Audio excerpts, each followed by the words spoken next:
just once. Everybody gets to see you. See, this is my three-legged dog, Cooper. He doesn't like to be held because he's big. And that's after he lost weight. Hello, I'm Venus Bradley, and for this week's writing tips video, we're going to actually be talking and continuing on a little bit with talking about editors and editing. So if you'll recall the last video, we talked about editors, the different types of editors, when you should hire one, when you shouldn't. So for this week, we're going to talk about kind of 8 tips of working with an editor, kind of how it should start. We're kind of going to work our way through the process.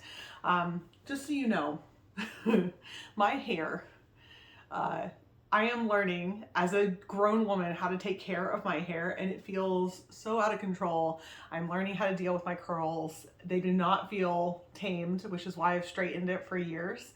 And so I went to bed with one of those nightcaps on, and it's made my hair, like I woke up this morning with my hair like out to here. It's a little bit more tame now, but if you see me messing with it, it's because I can't stop messing with it. It's in my way.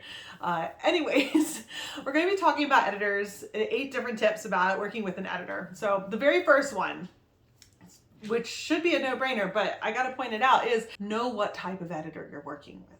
Last video, if you'll go back and watch it, you'll see I go into more detail, but basically we talked about the six different types of editors. We have the acquisitions, developmental and structural, content editors, line editors, copy editors, and proofreaders. Those are the different types. And you would probably not be surprised by the amount of people who hire a proofreader and think that that person is going to do developmental editing for them. Or they hire a developmental editor and they say, but you didn't fix all my commas, my periods. Well, that's because you didn't hire me to do copy editing. You hired me to be a developmental editor. And yes, developmental editors can catch some of those things, but if you didn't hire them to be a copy editor, then that's not what their main focus is. And so they're going to miss things.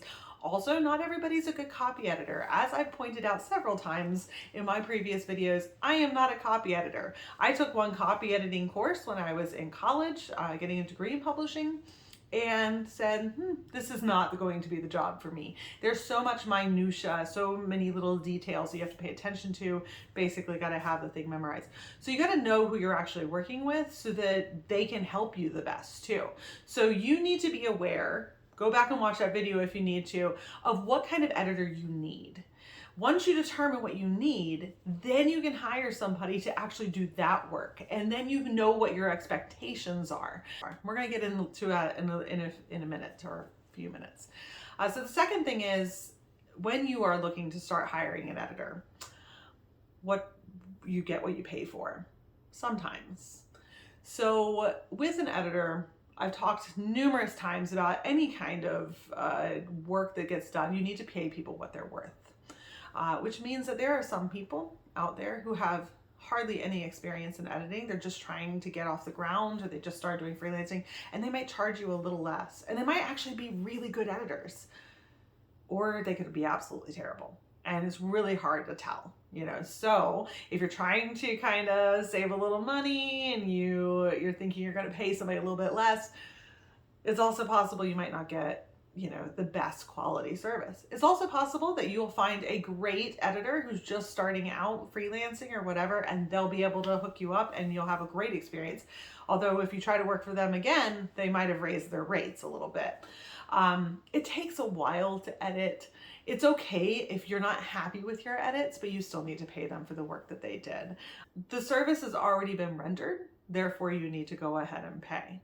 And I know that sounds like a duh, but I have actually had clients on a freelance website who I had 2 that didn't want to pay me for my work because they felt that I didn't give them enough. And it's partially because of the very first thing that I mentioned.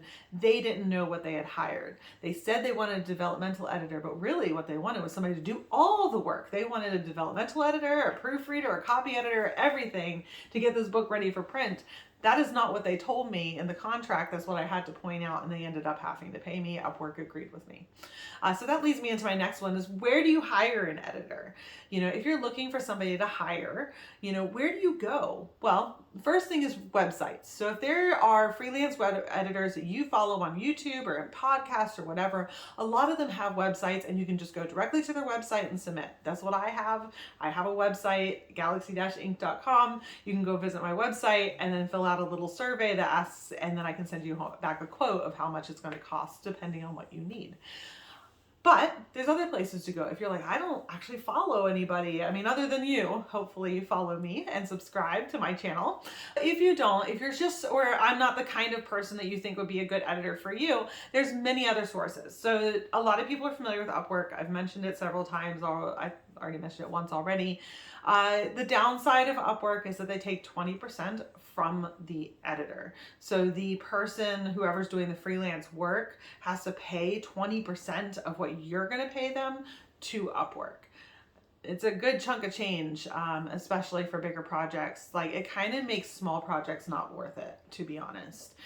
So when somebody's like, hey, I'll pay you, $100 to do a quick edit of 100 slides, and I'm figuring out the math in my head, well, that's actually only $80, and how long is this going to take me? And it's not always worth it, right? Unless I'm trying to really build my portfolio, which at this point is not a concern for me. There are other places that do the same thing. Fiverr does the same thing as well. If you don't want to go through them, or you want to give all of your money and not to a company, you don't want a mediary like Upwork or Fiverr, there's also LinkedIn. You can post on there and ask for people. I recently asked for editors for my company for New Degree Press on Reddit, and I got a wonderful response of some really amazing editors. So I really do recommend looking on Reddit. There's a section actually for editor for hire, and you can post on there what you're looking for and even your price range. Preferably put in your price range. I think that's required. And you might find a really good editor who's willing to do that work for you for a good cost. And I really actually have been really pleasantly surprised by what I found on Reddit. So I highly recommend it. There's also places like hybrid publishers. Reedsy is one of them. New Degree Press is one of them, where you join a program or a publishing group and you get an editor assigned to you from them, right? So I hire editors, I interview them, I find people that would be a good fit for our company, and then once an author decides to sign up with us and we decide that we're going to take their manuscript, we'll assign an editor to them based off of what their subject matter is, and hopefully find a good match for the two. And I know a lot of companies that do this. And then there's traditional publishers. So you, again, if you recall the video last time, you do not need to hire an editor if you're planning on being traditionally published. If you're planning on being traditionally published, you need to find an agent. Whole different thing. Agent helps you get a book contract with a traditional publisher, and then the traditional publisher has an editor working for you. And usually, depending on what you're writing, if you're writing nonfiction, there's people that have very specific skill sets that'll do that, who do the work for like nonfiction. You're publishing with like Workman Books. There's an editor who very specifically knows how to work on nonfiction, kind of how-to books, things like that. I used to work for Duke University Press. We had several lists, and they were curated by acquisitions editors who had specific things that they were looking for. So like we had a Latin American Studies group, and that was controlled, or the acquisitions editor managed that list of Latin American books, and she had a specialty in that subject matter. So that's basically how it works when you're trying to hire an editor. So number 4 is come to your editor with a plan.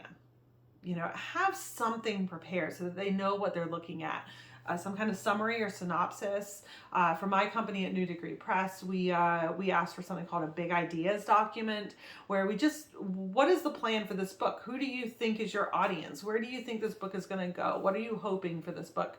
Also, I expect to see some kind of table of contents. I need to know what the order of the book is that you think is the best order of the book.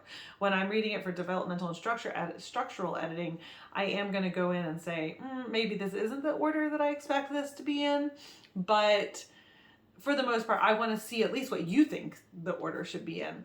It also helps us as editors manage our expectations too. If you come to me and say, well, I also need help with marketing, I might respond with, I'm not a marketing person, and you probably need somebody else for that. And there are editors who can do both editing and marketing.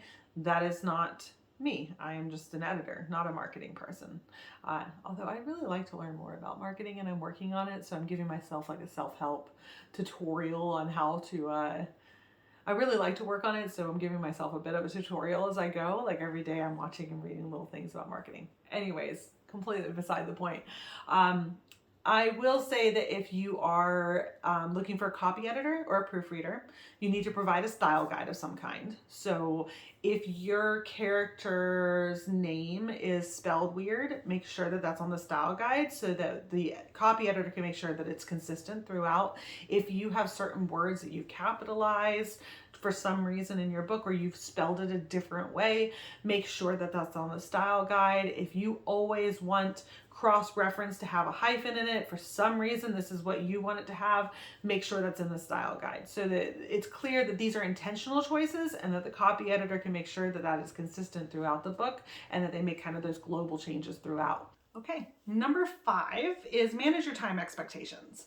So editing takes time, takes a little while to read, and depending on who you're hiring and what their schedule looks like, how many projects they currently have going on, whether they're working full-time job, whatever, it's going to take a little while. Expecting like a day turnaround or 48 hours or something like that is really unreasonable. And you probably should make sure that that's known at the very beginning. Hey, just so you know, I need a quick turnaround. I put this off because you know that that's why you need a quick turnaround is you put it off and you procrastinated.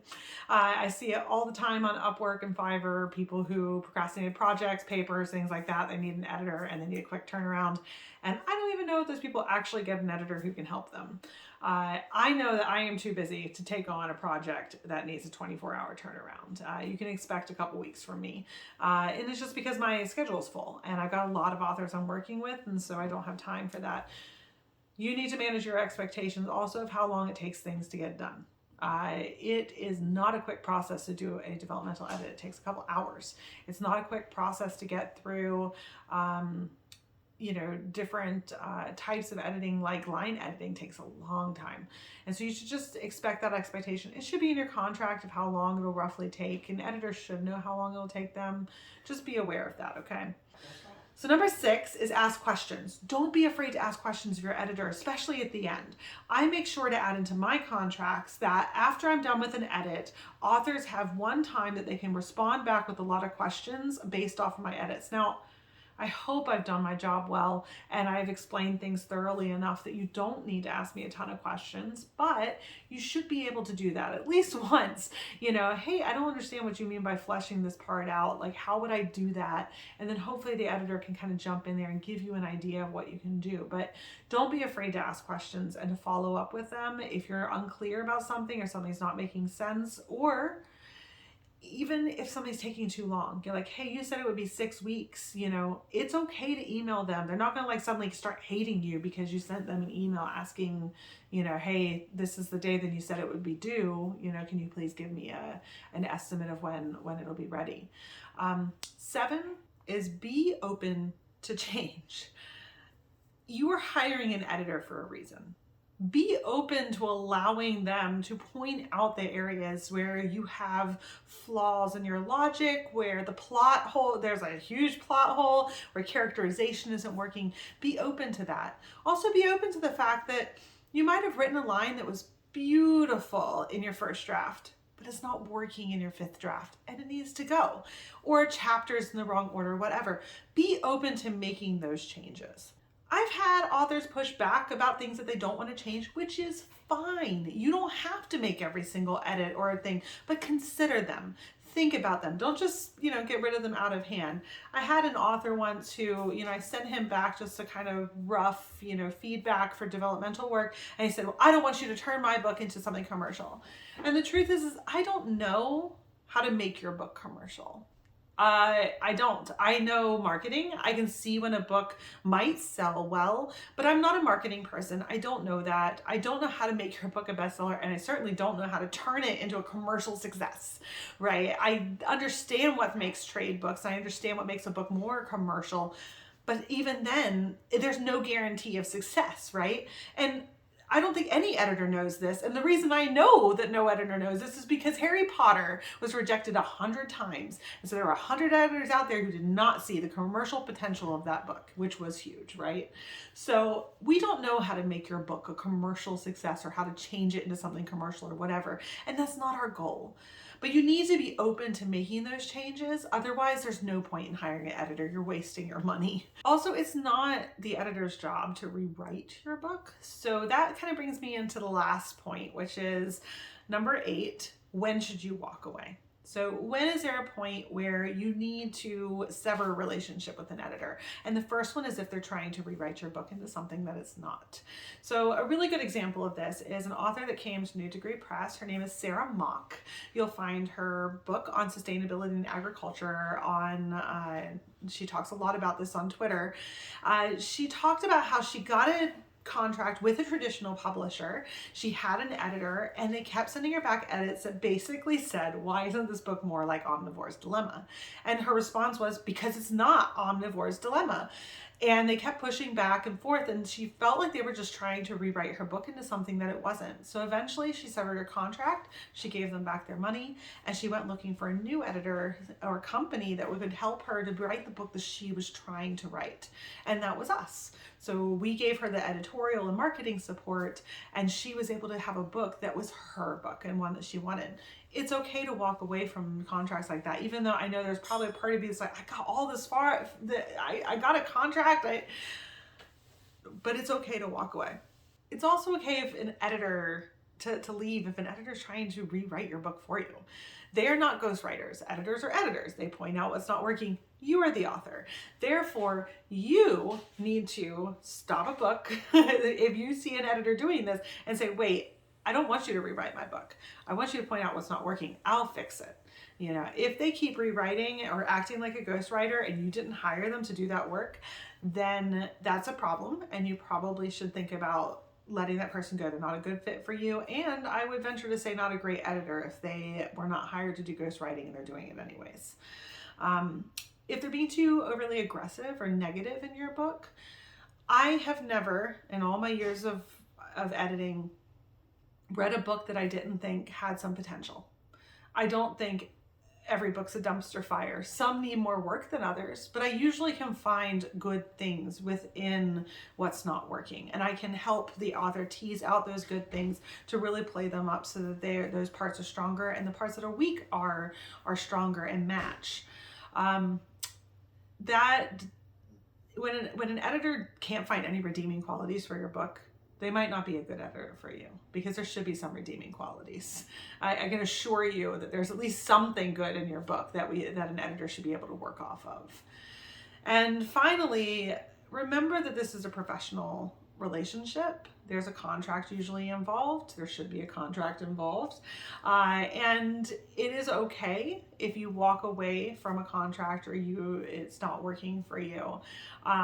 Because at the end of the day, there's a lot of money being spent here. And at the end of the day, it's your book and you want it to be the best it can be. And I think the best editor for you is one who really wants you to have a book that you're proud of at the end. So I've been Venus. I work for myself for Galaxy Ink, and I am also an acquisitions and developmental and structural editor over at New Degree Press. Don't forget to press like and subscribe to my channel. I post new writing tip videos almost every Friday. I hope your writing is out of this world.